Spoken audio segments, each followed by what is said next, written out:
তো জীবনের প্রথম আজকে বউ রান্না করলো, রান্নাটা আসলে খুব অসাধারণ হয়েছে। আর কি রান্না করছে, মজারি রান্নাটা দেখতে অবশ্যই ভিডিওর সাথে থাকবেন সবাই। মাংস এখানে যা যা মশলা লাগে সবকিছু দিয়ে আমি হালকাভাবে একটু মেখে রাখছিলাম। পেঁয়াজ ব্লেন্ডার করে দিব, তো এখানে পেঁয়াজ নিয়ে নিছি আর সাথে কিছুটা কাঁচা জিরাও নিয়ে নিছি।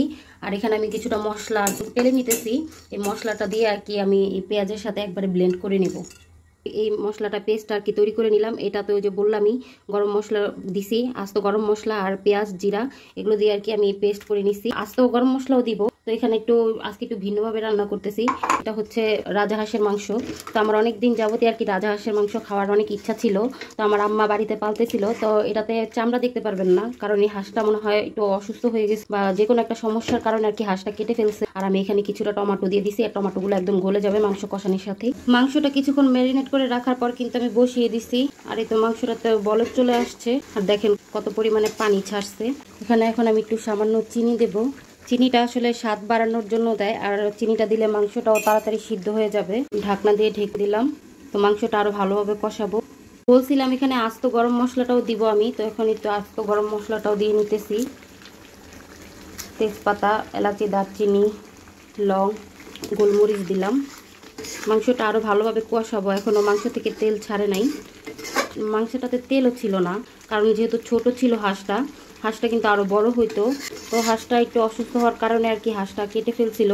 তো আজকেই পাঠাইছে হাঁসটা, তো ওই কারণে আজকে যেহেতু পাঠাইছে আর ফ্রিজে রাখি নাই, একদম নগদ রান্না করে ফেলতেছি। মাংসটা ভালোভাবে একদম কষিয়ে নিছি। মাংসের কালারটা দেখেই কিন্তু বোঝা যাচ্ছে।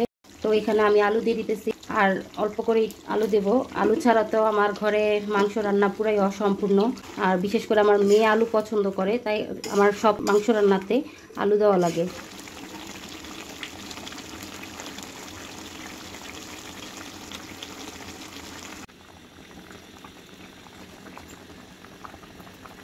তরকারিটা কিন্তু হয়ে গেছে। এখন আমি এটাতে একটু জিরার গুঁড়া দিয়ে নিলাম। গরম গরম ভাত আর রাজহাঁসের মাংস। লেটাগান এদের ভাইও অফিস থেকে চলে এসেছে, তো সবাই মিলে এখন খেতে বসে পড়লাম। খেয়ে বলেন। আমি কখনো রাজহাঁস রান্না করি নাই, আজকেই প্রথম রান্না করলাম। পাতি হাঁস রান্না করছি, চীনা হাঁস রান্না করছি, কিন্তু রাজহাঁসটা এই প্রথমবার রান্না করলাম। বিসমিল্লাহ। আজকে অফিস থেকে বাসা আসার পরে খেতে বসে তো পুরো অবাক, কারণ আজকে রান্না করার কথা ছিল অন্য কিছু, তো আসে দেখি মাংস রান্না করা। তা বউকে বললাম কি রান্না করছো, বলতেছে মাংস। কিসের মাংস, বলতেছে হাঁসের মাংস রান্না করছি। কি হাঁসের মাংস, বলতে রাজহাঁসের মাংস। অনেক অপেক্ষার পর বউ আজকে রাজহাঁসের মাংস রান্না করছে, আর অনেক ধরে খেতে চাইছে, আনা হয় না। অনেক মজা হয়েছে তোমার হাতে রান্নাটা।